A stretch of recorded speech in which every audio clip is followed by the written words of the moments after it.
Hi viewers, welcome to our channel. ప్రస్తుతం మనతో పాటు ప్రముఖ పొలిటికల్ అనలిస్ట్ అంకమరావు గారు ఉన్నారు. ఒకసారి వారితో మాట్లాడదాం. సార్ నమస్కారం సార్. నమస్తే ఆదిత్య గారు. సార్ మరి బీజేపీతో పొత్తుల వ్యవహారం ఎంతవరకు వచ్చింది సార్? అంటే కొలిక్కి వచ్చింది అని చెప్తున్నారు, తొందరలో సీట్లు కూడా అనౌన్స్ చేస్తున్నారు అని అంటున్నారు. మరి వర్కౌట్ అయిందా పొత్తు లేదా సార్? సహజంగానే ఈ పొత్తులు తెలుగుదేశం పార్టీయే ఇబ్బందికరంగా మారింది అనుకుంటే జనసేనతో కలవడం అనేది వైఎస్ఆర్సీపీ పార్టీ వాళ్ళకి నిద్ర పట్టకుండా చేసింది. అవును, ముఖ్యమంత్రి గారికి కావచ్చు, సహచర సభ్యులకు కావచ్చు, ప్రజాక్షేత్రంలో వాళ్ళిద్దరూ కలిసిన తర్వాత చాలా ఇబ్బందికరమైన పరిణామాలు ఎదుర్కొన్నారు. మరి వాళ్ళకి ఎవరు అండదండలంటే కేసీఆర్ గారు, కేంద్ర ప్రభుత్వం, వ్యవస్థలు, వాలంటీర్లు. ఇప్పుడు కేసీఆర్ గారు అధికారంలో లేరు కాబట్టి ఒక ఆసరా తొలగిపోయింది వాళ్ళకి. రెండోది ఈరోజు కేంద్ర ప్రభుత్వం. మరి కేంద్ర ప్రభుత్వం కూడా తెలుగుదేశం పార్టీ కలిసిపోయిన తర్వాత ఇప్పుడు అతను రక్షించేది ఎవరు? ఏమీ లేదు. అతను నడి సముద్రంలో ఉన్నటువంటి నావ మునిగిపోతుంది. ఈ మునిగిపోతున్నప్పుడు ఏం చేస్తారు సహచరులు? వాళ్ళకి అవకాశం ఉన్నంత వరకు ఈత వచ్చినాడు ఏదో ఆధారం పట్టుకొని కనపడే ఇంకో నావలోకి వెళ్ళటం, ఒడ్డును పట్టడం అనేది ప్రయత్నం చేస్తూ ఉంటారు. అలా జరుగుతున్నదే ఈరోజు వాళ్ళ శాసనసభ్యులు కావచ్చు, లోక్సభ సభ్యులు కావచ్చు, శాసనమండలి సభ్యులు కావచ్చు, అలాగే స్థానిక సంస్థల ప్రతినిధులు కావచ్చు, అందరూ గంపగుత్తుగా వెళ్ళిపోతూ ఉన్నారు. ఒక లోక్సభ సభ్యుడిని తీసుకున్న సంతోషపడే సమయంలోనే 5 లోక్సభ సభ్యులు ఈయనకి ఏం చేయాలో అది చేశారు. శాసనసభ్యులు కూడా ఇప్పుడు అధికారంలోకి వచ్చిన కొత్తలో 4 తీసుకున్నారు తెలుగుదేశం పార్టీ నుంచి, జనసేన పార్టీ నుంచి 1 తీసుకున్నారు. ఈరోజు అధికారం చేజారుతున్న తర్వాత 40-50 మంది ఈరోజు మీకు దూరంగా జరిగారు. ఇంకో 40-50 మంది దాకా కనపడతా ఉన్నారు. ఈ పరిస్థితుల్లో ఇవే చాలదన్నట్టు మీరు అన్నట్టు ఈ పొత్తులేంటి, దీన్ని ఏదో విధంగా ప్రజల్లో ఈ పొత్తులు లేకుండా చేయాలి, వీళ్ళు కలవరనే అభిప్రాయం కలగజేయాలని విశ్వ ప్రయత్నం చేస్తున్నారు. రకరకాల ప్రచారం చేస్తున్నారు. వాళ్ళకి అందుబాటులో ఉన్న వాళ్ళందరినీ పెట్టుకొని వాళ్ళు చేసే పని అదే కదా. తప్పు కూడా పట్టలా నేను. ఎందుకంటే ఏ రాజకీయ పార్టీనైనా అంతిమంగా వాళ్ళు అధికారంలో రావాలనుకుంటారు కాబట్టి వాళ్ళ దగ్గర ఉన్నటువంటి అస్త్రాలన్నీ ప్రయోగిస్తారు. ప్రస్తుతం వాళ్ళు ఇలాంటి అస్త్రాలను ఈరోజు ప్రయోగిస్తున్నారు. కానీ ఈ జనసేన తెలుగుదేశం పార్టీ బంధం అనేది పెవికాల బంధంలాగా వాళ్ళు చెప్తున్నటువంటి వాళ్ళ భారతీయ సిమెంట్ అంత స్ట్రాంగ్గా ఈరోజు వీళ్ళు కలిసిపోయారు. వీళ్ళతో పాటు ఈరోజు మరి అమిత్ షా గారు స్వయాన చంద్రబాబు నాయుడు గారిని పిలిపించుకొని మాట్లాడటం, నడ్డా గారు ఇది 2 పర్యాయాలు జరిగింది 6 నెలల కాల పరిమితులు, ఇవన్నీ చూస్తూ ఉన్న తర్వాత భయం అనేది వాళ్ళకి ఏర్పడటం అనేది సహజమే. ఎందుకంటే వాళ్ళ వ్యవస్థలు నమ్ముకున్నారు తప్ప ప్రజలను నమ్ముకోలేదు. ఇప్పుడు మరి వ్యవస్థలు వాళ్ళకి వ్యతిరేకంగా ఉన్నాయి కాబట్టి, ప్రజలు వ్యతిరేకంగా ఉన్నాయి కాబట్టి వాళ్ళ కూడా ఎవరికి చెప్పుకోవాలి? కాబట్టి వీళ్ళు పొత్తులు ఉండవు, వీళ్ళకి మధ్యలోనే ఇబ్బందులు జరుగుతాయి, ఈ విధమైన ప్రచారాన్ని తెరలేపారు.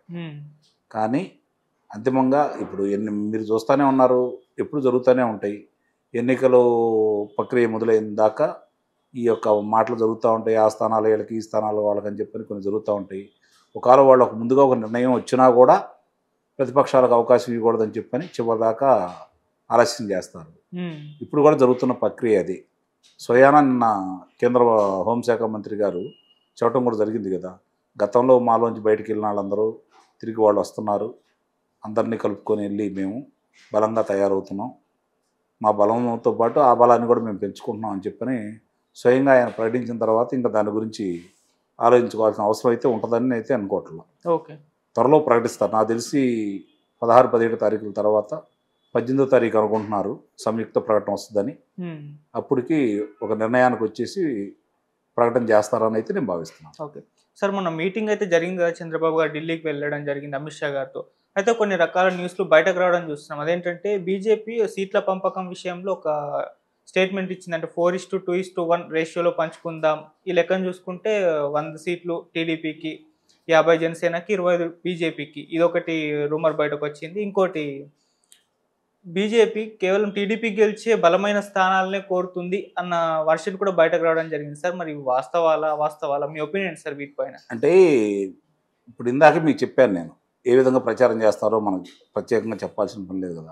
అంతిమంగా అధినేతలు ప్రకటించేంత వరకు కూడా మనం వాటి మీద ఊహాగానాలు తప్ప వాస్తవాలు అయితే ఉండవు కదా. ఇప్పుడు భారతీయ జనతా పార్టీ విషయం తీసుకుందాం. తెలుగుదేశం పార్టీ బలంగా ఉంది కదా. ఇక్కడ తెలుగుదేశం పార్టీ గెలిచే స్థానాలే వాళ్ళు కోరుకుంటారు, తప్పే ఉంది. వాళ్ళు పోయి ఏదో అరకు స్థానము లేకపోతే అలాంటివి కోరుకోరు కదా.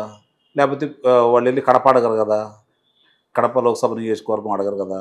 లేకపోతే అట్లా వాళ్ళకి ఏంటంటే తెలుగుదేశం పార్టీ జనసేన బలంగా ఉన్నాయి కాబట్టి ఈరోజు ఆంధ్ర రాష్ట్రంలో పొత్తులంటే సహజంగానే బలం ఉన్న పార్టీలు నష్టపోతూ ఉంటాయి. ఇక్కడ నష్టపోయినా రాష్ట్ర ప్రయోజనాలు దృష్టిలో పెట్టుకొని పొత్తులతో వెళ్తున్నారు చంద్రబాబు నాయుడు గారు. కాబట్టి భారతీయ జనతా పార్టీకి ఆంధ్ర రాష్ట్రంలో ఫలానా ప్రదేశంలో మేము తప్పక విజయం సాధిస్తామని చెప్పుకోవడానికి ఏమీ లేదు కాబట్టి నిస్సందేహంగా తెలుగుదేశం పార్టీ గెలిచే స్థానాలు వాళ్ళు కోరుకోవడంలో తప్పులేదు.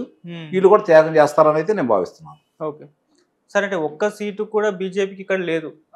అటువంటి ఈ పరిస్థితుల్లో టీడీపీ ఎందుకోసమని బీజేపీ పొత్తు కోసం వెయిట్ చేస్తుంది సార్? ఇప్పుడు శత్రువు ఎన్నికలు ఎలా జరుపుతాడో చాలా స్పష్టంగా మనం చూసాం.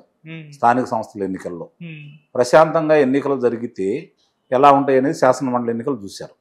అంటే ప్రజల తీర్పు స్పష్టంగా అర్థమైపోయింది. 2023 ఫిబ్రవరి నాడు శాసనమండలికి ఇచ్చిన తీర్పు ప్రజాభిప్రాయం స్పష్టంగా అర్థమైపోయింది.